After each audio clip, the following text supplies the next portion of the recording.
And we are already at the end of January 26. It's crazy how the time flies. Before recording, we were thinking or talking about the time perception. So that could also be a good topic for today, if you want. And Charlie. And Charlie too. Whoever that is. Yeah. Charlie, exactly. Let's do a quick check-in. I can start. It was raining 3 days. It was cold before. Now it's okay. I have the fire in the oven. And as I said, I'm for a month now writing poetry in English, learning a lot about English. And I like it. And yeah, that's the news. Marcus has gone back to England. I will go to see him next weekend, and then he will come in during the year. So everything good. I give over to Monia. All right. In Vienna, we had fog in the morning and really miserable weather the last couple of days. But then the sun came out, so that was a really great improvement. And yeah, I'm sort of in a limbo. I don't really know where to turn or what to think, and I just prefer sitting down in my recliner and not thinking at all. That's about the best way to pass time at present, and I do it continually. So it's just, yeah.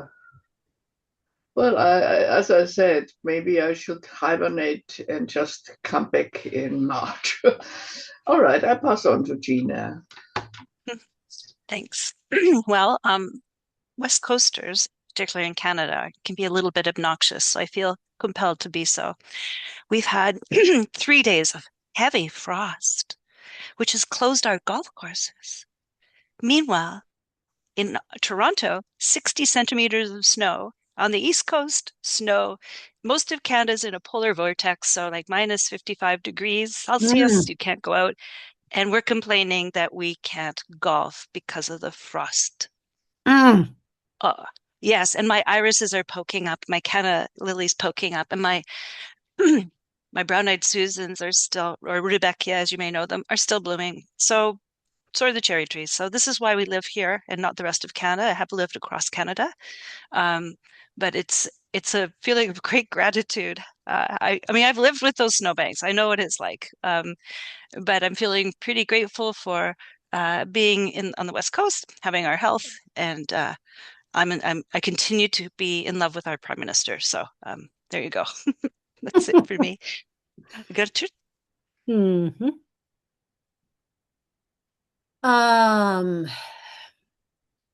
Since we last spoke last Thursday, I had an accident, a car accident.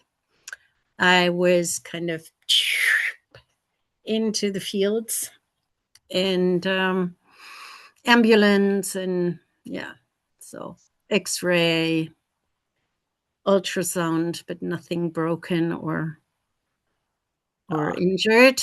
But like the whole lower body is because it was kind of For you.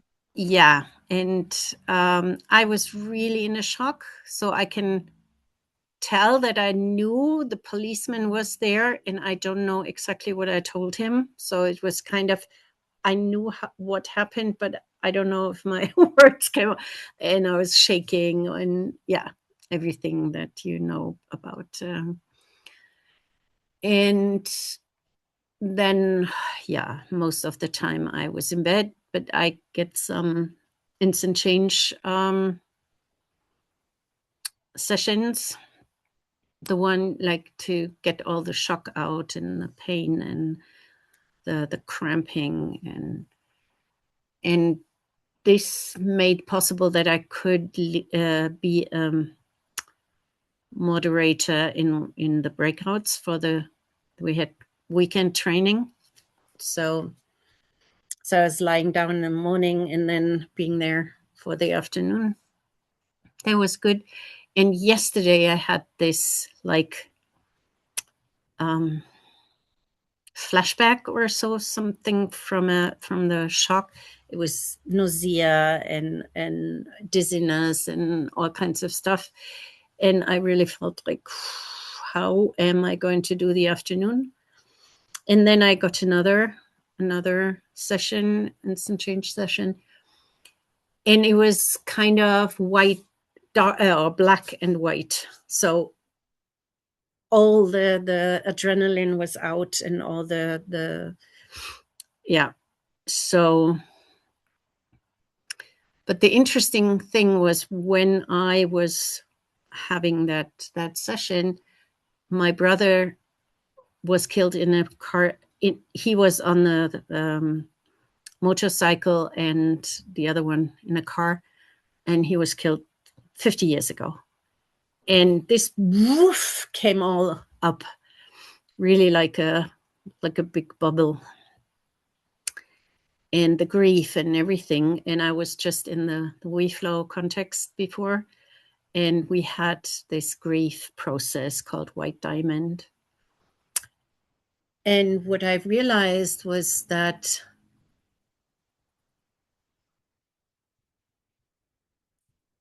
there are a lot of things that I cherished with him that I'm doing, and it's in my life, like the ongoing learning. So he had an IQ, I don't know, 150s upwards, and yeah. So the love for contexts, for new things, for knowing things, for understanding. And then there was this, like, I had to damp my aliveness because he couldn't fulfill his dreams. He had big dreams. And yeah, I received that back. So, and to allow myself to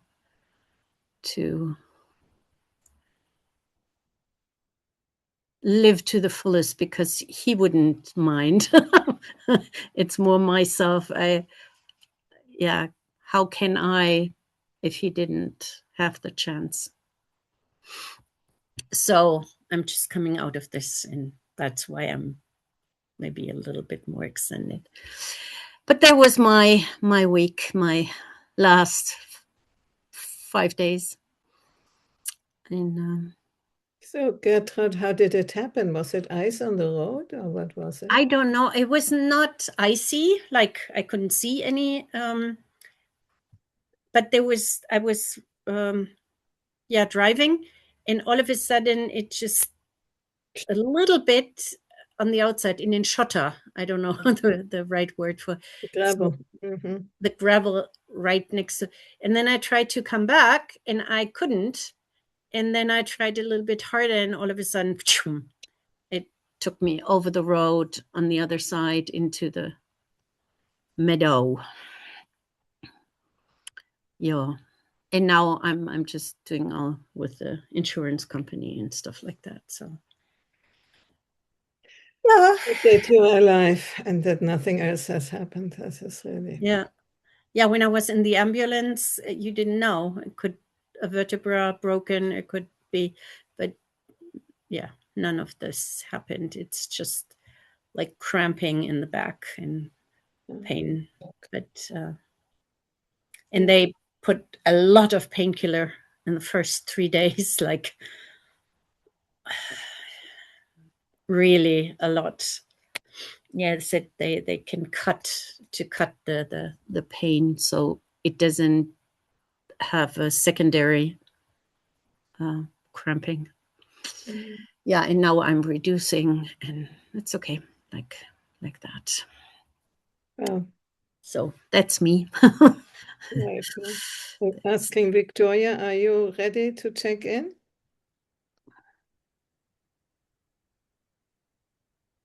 Oh, hello. Okay.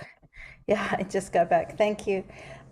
So sorry to hear, Gertrude. What a terrible experience. And I've been in 3 major accidents where the car was totaled, and so I don't drive anymore because it's just, I never liked driving anyway. I always hated it. I had maybe one day when I liked it my whole life, but I feel like so anyway, I just have a lot of compassion because I know how it's, yeah, it's, anyway, I can just imagine.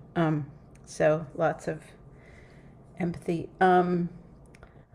I've, I don't know what I have to check in except that I'm struggling along as usual. I'm in a kind of, uh, well, Monia will know this, that Vienna, or Austria, as I called it jokingly, the Neidgenossenschaft, because Switzerland's called the Eidgenossenschaft.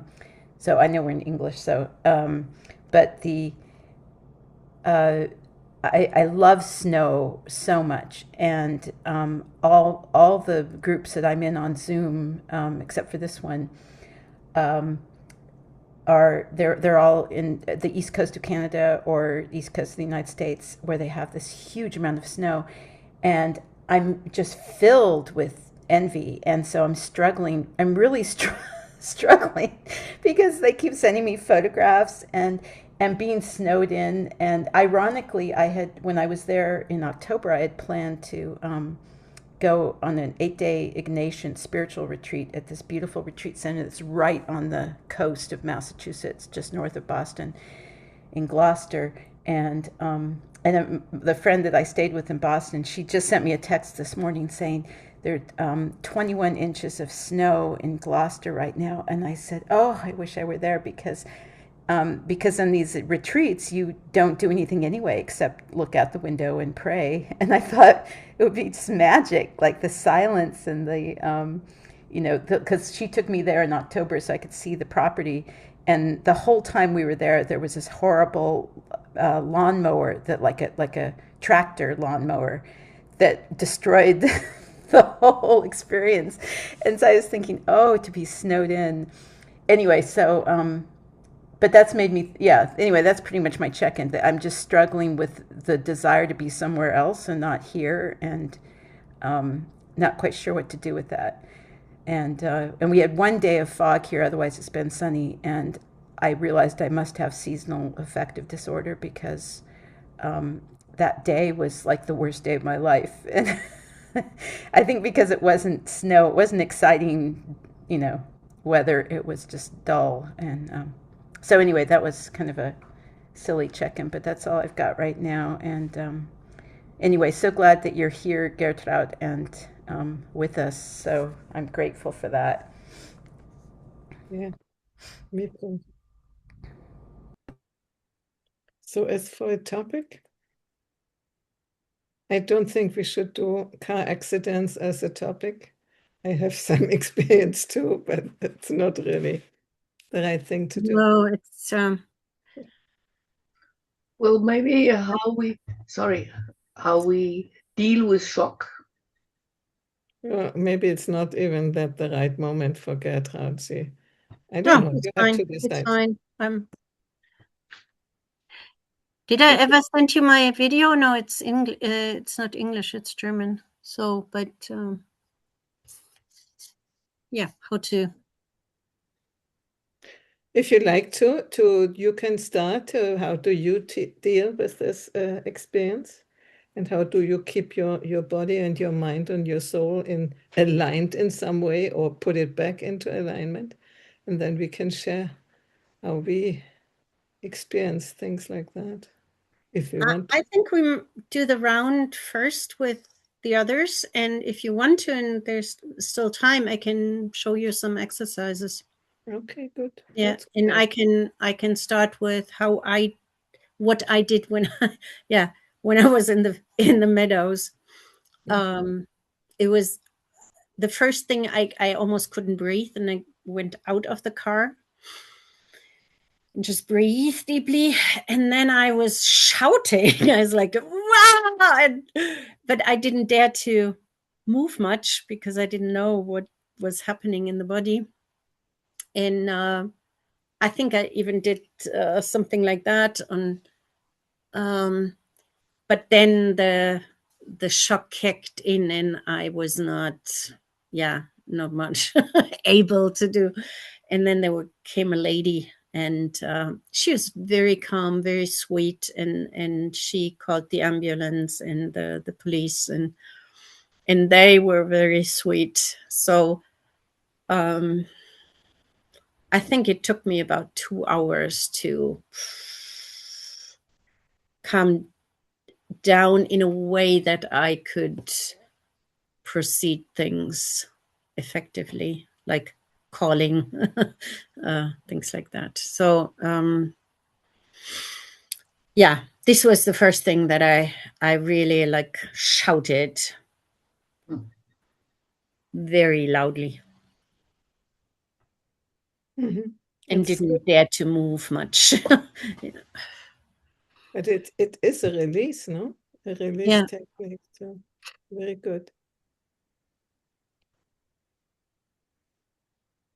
I'm thinking about the experience I had, the similar experience when I was still in Berlin. I was 25 or something. And my then husband wanted to go to Coburg and by force. And I said, I don't want to go, I don't want to go, I don't want to go. And at the end, okay, I went.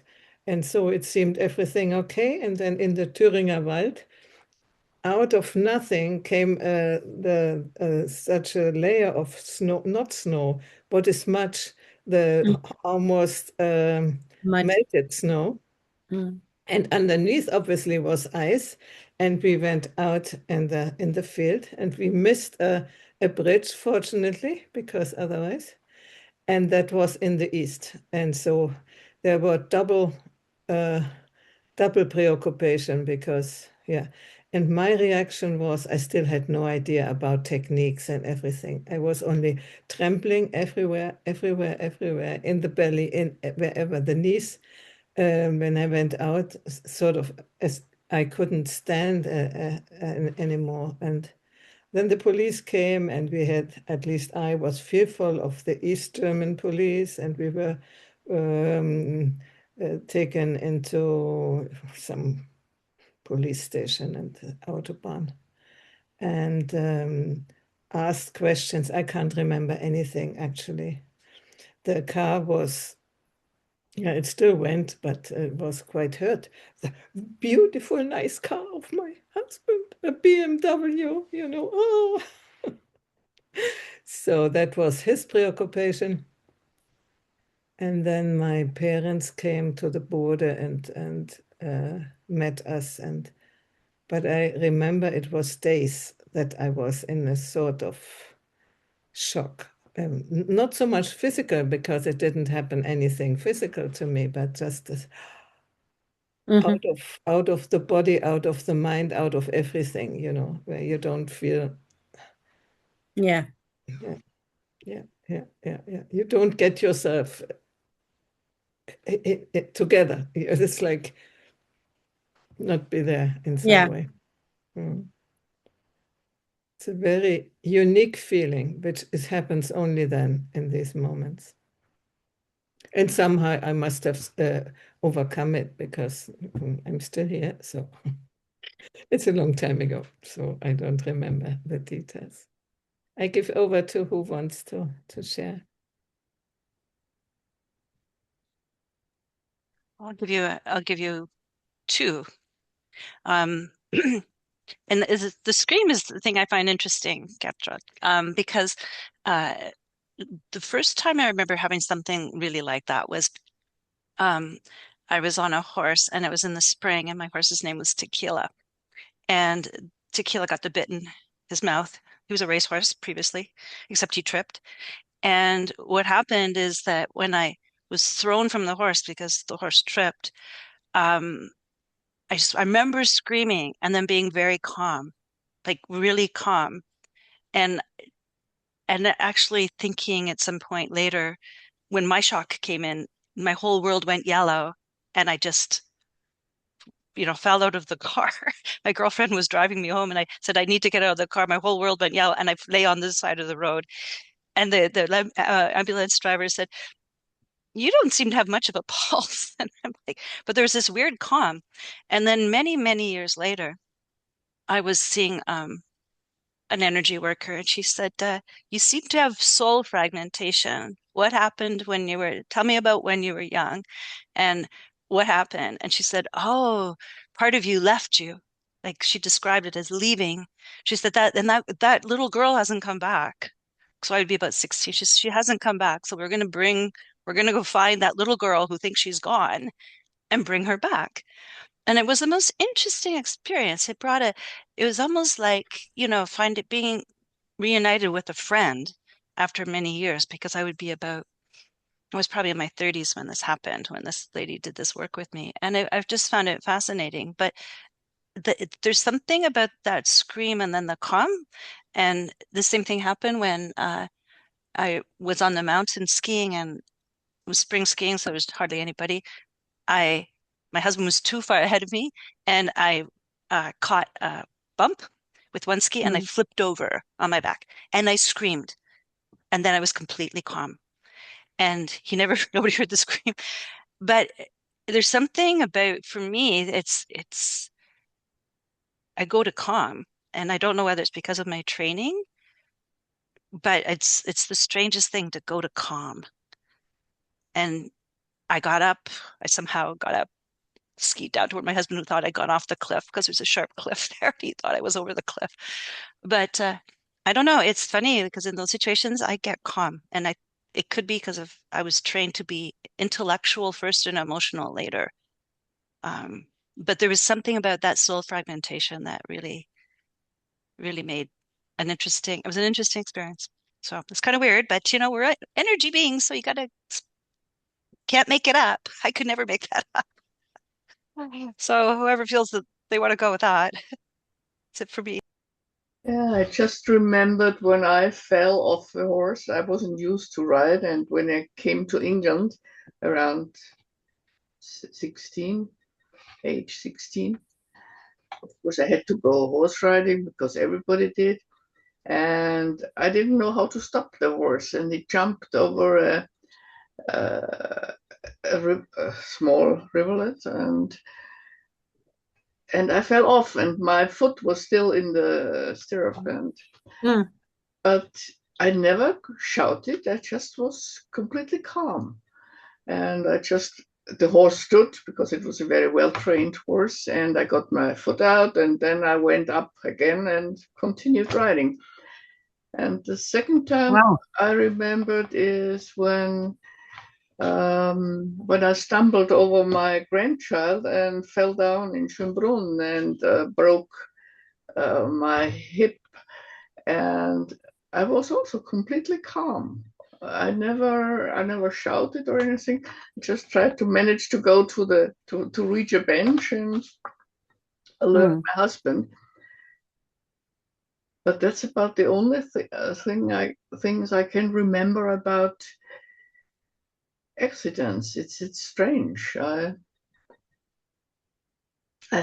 don't have much shock experience. It's just okay. Victoria, I pass on to you. You don't need it.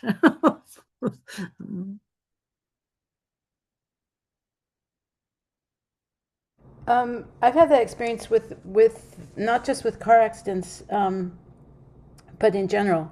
If somebody else has an accident or something traumatic happens, and what I've noticed is that well, I don't actually know the psychological reason for it, but I'm very, very calm in a crisis. If my house started burning down, I would be cool as a cucumber. But if something spilled on the kitchen counter through carelessness, or I break something in my house, even if it's something tiny like a teacup or something, I go crazy, and I get really triggered, and I shout and I get angry, and I'm the same way with money. Weirdly enough, that I'm very careful. If one type of onion in the supermarket is cheaper than another, then I want to get that onion, or if it's on sale or on special. Of course, that's my mother's training because she grew up during the Depression. So every penny counts. But I didn't bat, and I paid well, it was shillings back then when I bought my violin in Vienna. Actually, both my violins I bought in Vienna. But anyway, my really good one, I paid, I guess it would come out to $100,000 now. And I paid cash. I had saved money my whole professional career, and I wanted a good violin. I was saving very deliberately and carefully. And to pass over that money was nothing. But, you know, like I'll get upset if I, you know, bought the wrong kind of onions, or an onion goes bad that, you know, that seems like it was. So this big and small for me is a really interesting, I mean, a therapist that I know said that it's about the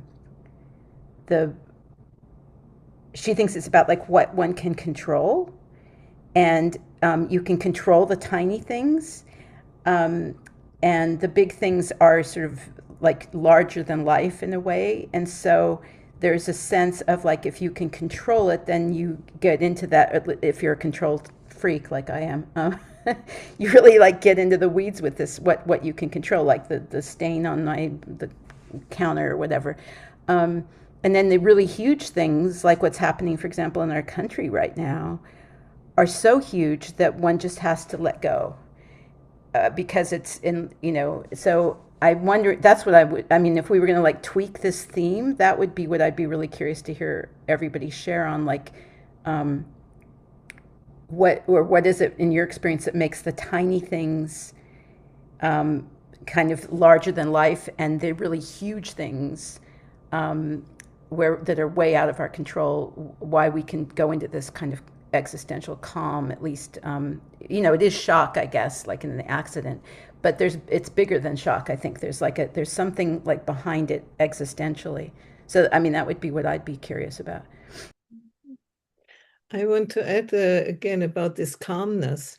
When I had almost accidents, while I am still in driving, for instance, I'm calm.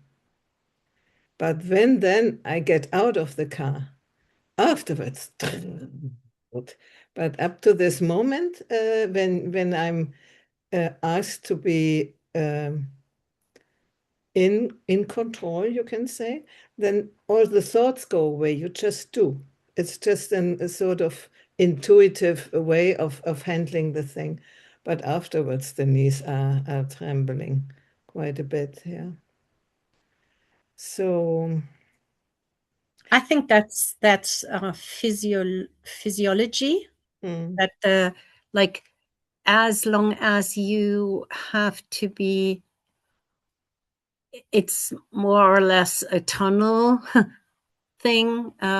You have to save lives, or you have to survive. Then you're very like clear and decisive, and when the peak is over, then,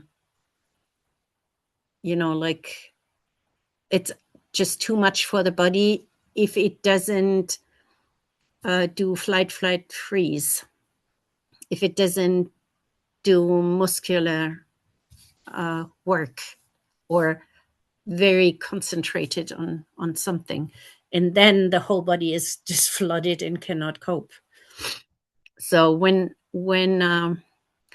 my parents had their 40th wedding anniversary, my kids were not two yet, and they had sweet, so we were there celebrating, and it was Carles, and so they could just play a little bit in front of the restaurant, and so there were no cars where they could be hurt. And then I came out after maybe 15 minutes or so, and was looking what they are doing, and one was missing. And then I asked people around, the servants, the waiter, whoever, no, I haven't seen them. And then there was somebody coming in and said, oh, have you looked at the pond? And I said, what pond? and it was like 100 meters over a fence. And she is so fond of water. I think she must have smelled it or something like that. And then I was like dashing there, and I saw her grabbing. There were some boulders or so. She was grabbing it and was till here in the water. And I was going there with my shoes and my, and then I grabbed her, and I even thought, oh, you must not wet your fancy dress or so. And I grabbed her and brought her to the car. And my husband has seen us, and somebody came with a towel and things like that. And as soon as I gave her over to my husband, that was it. I couldn't change the diapers. I couldn't do anything like that. I was so like, even no emotions, just grabbing her, and later on I heard they told us that this pond was 9 meters deep. So yeah. And I think that was the day my father accepted her as granddaughter, though she was not his flesh. Yeah. So it is. So I think that's built in our nature to make sure survival can take place, and then it's like a flat tire afterwards. It's like You make me go ahead. Automatic. It becomes like automatic, as if we know instinctively, and probably we do what we need to do. Yeah. There's no place to think about how we do it best. It's just, you just do, and that's it. Yeah. Gina, go ahead. So your water story reminded me when I would say very little, so I couldn't have been more than maybe 3 or 4. And my grandparents had a cottage on a very fast flowing river called the French River, very tannic, very dark and gold. And I slipped on the rock. So I was by the edge, right? And because it was all rock edge and the rock was a little bit slimy, I slipped and I fell in the water. And I remember, I can still see it as clear as day. I remember looking up. I could see the surface, and my parents had put me in swimming lessons, so I knew to do the doggy paddle. So I was very calmly doggy paddling my way up to the surface, not the least bit worried about being taken down the river or anything. And my father jumped in and saved me, and everybody was upset except me. I was like, well, I was fine. I was doing the dog paddle. I was perfectly fine. And then the real crisis became his wallet had come out of his pocket in jumping in. So they had to go save the wallet because it had all their vacation money. And that's in a time when there's no banking machines, right? So I remember the laundry line had the money on it. But that calmness, like I didn't need rescuing. I was perfectly fine. Yeah, I did. But I think there is something that it was very natural. Like I wasn't thrashing. I was just doggy paddling, calm. So I heard this is also a method to teach babies to swim. Just throw them into the water and they find their way themselves, So we have an innate survival mechanism, Maybe as adults we have lost quite a bit, but in really bad, crucial situations, we seem to be able to revive these abilities. It doesn't mean that I want to go there anymore, My first husband was Australian. I mean, he still is Australian, but he's not my husband, thankfully. He was a champion swimmer. A lot of Australians are. I mean, that's their normal environment is the water. And he told me that that's how they all the children, at least where he grew up in Brisbane, they're all taught to swim that way. They're just tossed into a pool. and they sink or swim. He proudly said that his brother, they were both adopted, but he always said that his parents adopted his brother from the wrong gene pool. Anyway, he said that when they dropped his brother in, he sank like a stone to the bottom. But when they dropped him in, he started swimming, started doing the dog paddle intuitively. Anyway, that could all be just a tall tale. But what was I going to say? Oh, yeah, when I was in Nepal, I had I got very, very sick, and they went through a million different tests and finally did a spinal tap and found out I had viral encephalitis. And the doctor came in. I was in this big ward in Kathmandu, with like 25 people and no running water, no sewage, like the real deal. And the doctor came in, I think he was English, and he said, we just have the results of the spinal tap. You have viral encephalitis. In the next 24 hours, you will live or die. There's no treatment. And it was a Friday, so he left to go golfing for the weekend or whatever. And there I was, lying in this bed with all this chaos around me. And I remember, it was a death sentence, basically. I mean, as far as I could tell, who knew I was going to survive? And I looked out the window. There's a huge window that was open, and saw the rice paddies, and suddenly had this incredible feeling of peace and calm. And I thought of that psalm, the famous psalm, I lift up mine eyes unto the hills from whence cometh my help. And it was the most beautiful. I still remember, I just now, just saying that, I got a chill in my body, because I still can remember that moment, this moment of, okay, this might be my time. And I was only 20 years old, so I wasn't very old. But the peace was, I mean, I try to actually remember that when I get all anxious and frightened, because in that moment of crisis, and I think that's like that moment of shock too, where it's out of body, and you see the big sort of existential picture. And it was, in some ways, it was the most beautiful moment of my life, which is kind of ironic, but it was a very powerful experience. And then 24 hours later, I did go back into the into the hurly burly of the world.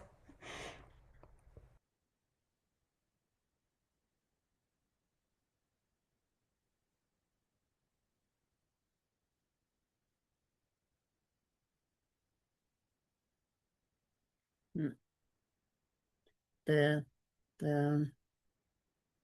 what do you call them? First helpers or first Responders. First from the ambulance. It was as if I was in their living room. They were so calm, friendly, explaining everything, and even laughing with me, not just among themselves, but like, he was so, you didn't feel the emergency. It was not like emergency room. It was so really friendly people and professional at the same time. And so I think there is some training. There can be some training. But yeah, sometimes it's like when you're really in an existential thing, if something happens that you were afraid of, and then it happens, what do you have to be afraid of anymore? It's like, okay, yeah.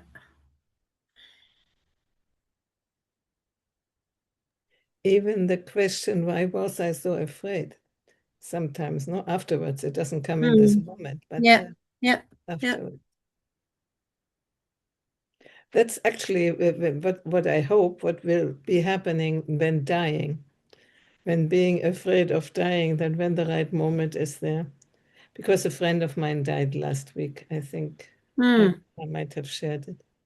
So my hope is that when the time comes, that this calmness will be there. and not the angels being afraid. Some people stay afraid until the last moment, I have heard, but most people get calm. So let's hope we are among them. That's what they call a happy death. Mhm. I think a lot of the fear of death comes from not knowing when and how.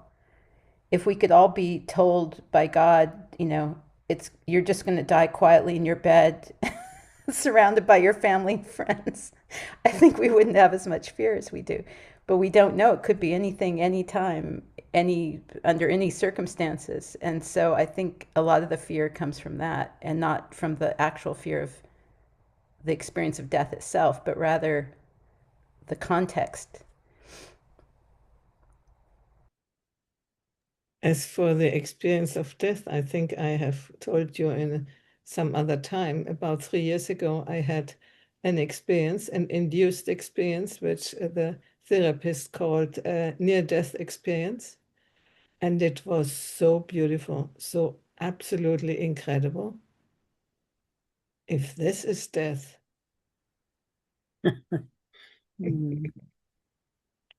Good. What I experienced with my parents, they were so different in dying. I felt like it could be what you said, Victoria, but with him, it was mostly, it was one part was leaving mom alone, but also he knew what he did in his life. So, and I was talking to him, and I told him that it was not okay to abuse his daughters, but he doesn't have to be afraid of hell. So the angels will, what do you call, Spalier stehen? They will be aligned and welcome you. And so he could calm down, and we take care of mom. And so it was like he could, but it was for days. There was really trembling, and he was so afraid of the last judgment, or what do you call it? Yeah. And my mom, I felt like I could see how my dad fell in love with her when she was small, young.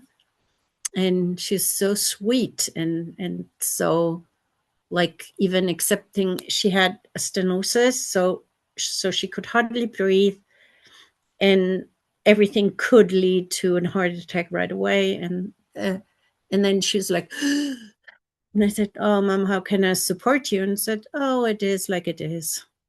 So, and then she faded away very softly. And the shaman was like checking in, and he said, "Oh, I've never seen that. She's skipping into the light. No detour, nothing." So just, yeah. And I think my father, different, really different.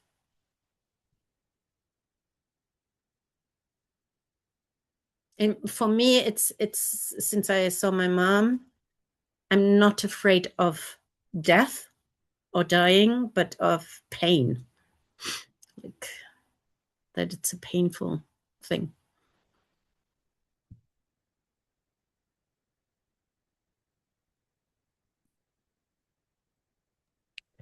It must not be, no? I mean, it can not necessarily, it is painful. There are people who just go to sleep and don't have illnesses with huge pain before.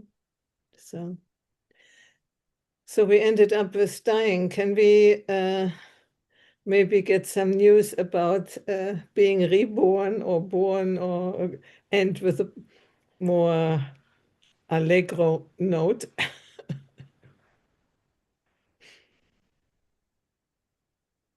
Some good news to share. what you will be expecting and good things. We can use this as a checkout. Suddenly I thought of Ach du lieber Augustine. That there's something cheerful about looking at everything and seeing that it's all alles is hin. I mean, there's Everything's gone. yeah, it just popped into my head suddenly. I thought you can only laugh sort of when you look at it from. That's one of the things I love about the Viennese is this kind of like looking at life from up here with humor, that in spite of everything there's a kind of I don't know, I like it better than equanimity. Equanimity is good and important, but I almost there's something about the humor that it's like the Hungarian, like all my main violin teachers were Hungarian, and they had what is called black humor, that it just at first it was shocking to me, but then I kind of got to appreciate it, because this sense that, and then nothing, even death itself, you just laugh in the face of death. There's something reassuring about that. Okay, that's my checkout. I'll start singing in a minute. Victoria just inspired me to a memory of Harry Potter, where they learn the spell Ridiculous, to laugh at what they are most afraid of, to laugh at, and this changes it. And that was a very impressive scene. Of course, there are some things that would overwhelm you when you are not ready yet. That was a very interesting scene, and so maybe we just laugh at what makes us most afraid. That's my checkout. Thank you.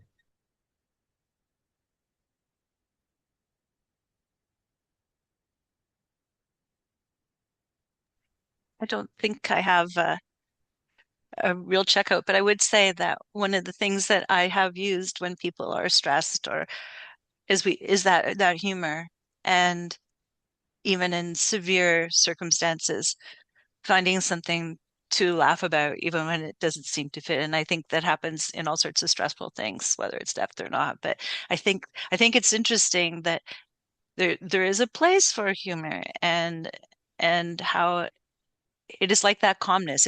Maybe it's the bridge to the calm. But so what end on a happier note, at least we're having a little chuckle about how humor can maybe ease fear. That's it for me.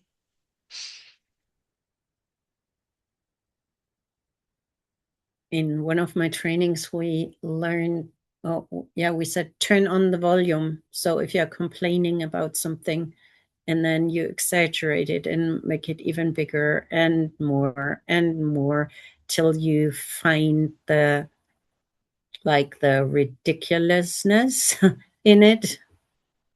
So all men are bad, because I had one bad experience with somebody, and say, yeah, you're right. And, the others chime in, and you just turn on till your head doesn't believe you anymore.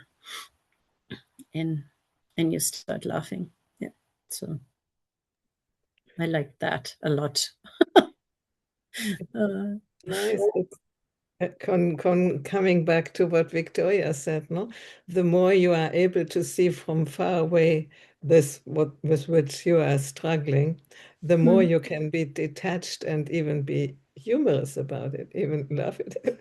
What is it? Yeah, you're so concerned. It's just peanuts from when you see it from above. That's really nice. I like that. I have a suggestion for next time. Go ahead. Yeah, that I give you the practices that I put in a German. I can send you the German, or in our thing, I can send the German version. Yeah, and it's like how to lower adrenaline, how to increase oxytocin and endorphins. So wonderful. That would be really yeah, wonderful. it takes 5 minutes. It's not, I mean, it's So I write that down. Gertrude, how do you call the exercise? Triggered, what to do. Okay. Good. Yeah, thank you, I'm ladies. looking And forward. Gertrude, I wish that you can really recover everything and all the tension that will be going. It will be Yeah. going, and that's. Yeah. I'm so glad that you Thank you. enjoyed. Yeah, I'm happy to. Yeah. So Good we to seem see you, to. ladies. Bye bye. See you. Take care. So, Bye bye. take care. Bye.